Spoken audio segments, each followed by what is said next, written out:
Wörner, in earlier videos, has explained about basic banking, and in particular about a shortcoming of the British banking structure. Now, Dr. Wörner, I've heard that it is possible that the government could create debt-free and interest-free money. This seems an extraordinary idea. How could this be without bad effects? I think what's extraordinary is that we've outsourced the money creation and allocation to the private sector. And that if we want to have more growth, we need the banks to create more credit, and therefore somebody needs to borrow and go into debt.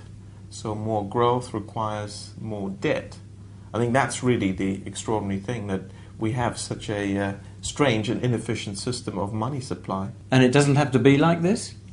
No, it doesn't. The current system is beneficial, particularly to the banking sector, but there are alternatives.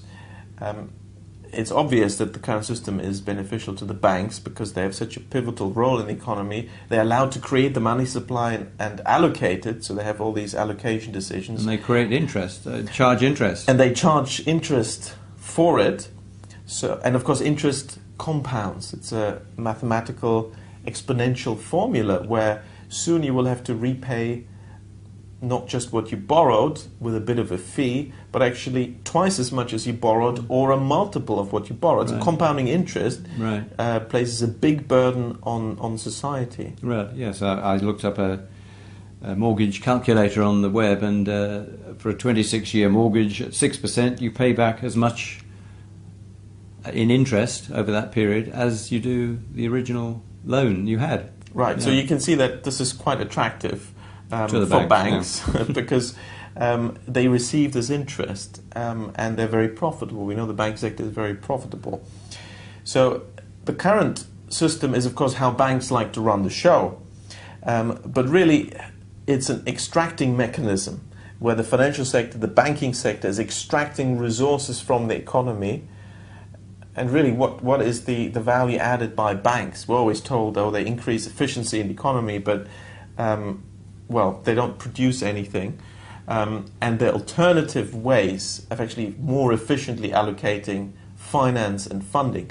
And the alternative that I think would be most acceptable to people is the one that most people think we already have anyway, which is a system where the government creates and allocates the money supply. Right. And then you wouldn't have this burden of compounding interest, and you can have money without debt.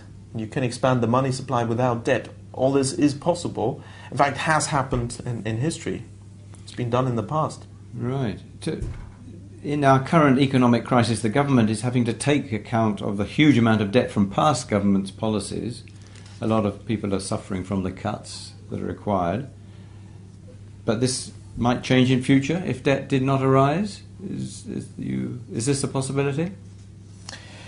Yes. Well, just thinking about how we got here, of course, governments have huge debts because they've used the system, the monetary system that has been established over centuries now in many countries.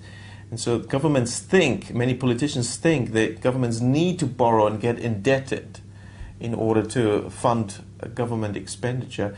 That's not actually true. And of course, at the same time, the tax burden has been very high. Taxpayers need to service the interest and repay government bonds. And so you can see that this is the extraction mechanism at work, where the government levies the interest and has to levies taxes and has to raise taxes in order to pay for the compounding interest. But you could cut all that out if you had the government creating and allocating money through fiscal spending, government spending. The government can spend money into circulation, money that it has issued. And of course, I mean, this has been done in the past, and it can be done quite efficiently today with modern IT technology. Right. So it's when has it been done before? Well, specifically, we're here in beautiful Winchester, which of course used to be the capital of England before London became the capital. So a mere 1,000 years ago.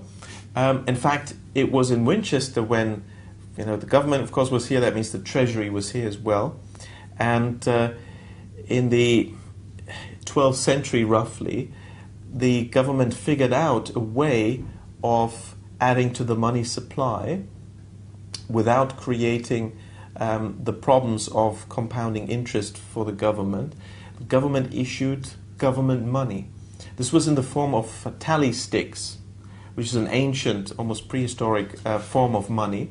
But this was introduced systematically by the treasury, and the tally sticks were accepted for tax payments, and that of course gives this money its value. Right. And this worked quite well, and the economy did well from this, and government debt could be minimized. Right, so there was no interest to pay, or That's minimized, right. yeah. That's right. Of course, certain bankers didn't like this. They would have preferred a system where you have to borrow at interest. Of course, this is the system that we now have worldwide, but there's no reason why we can't change that. And now, with modern technology, we could do it even better than 800 years ago. Right. That's right. Right. Thanks very much. Very promising. Thank you. See our other videos featuring Professor Wörner's ideas on banking and the economy.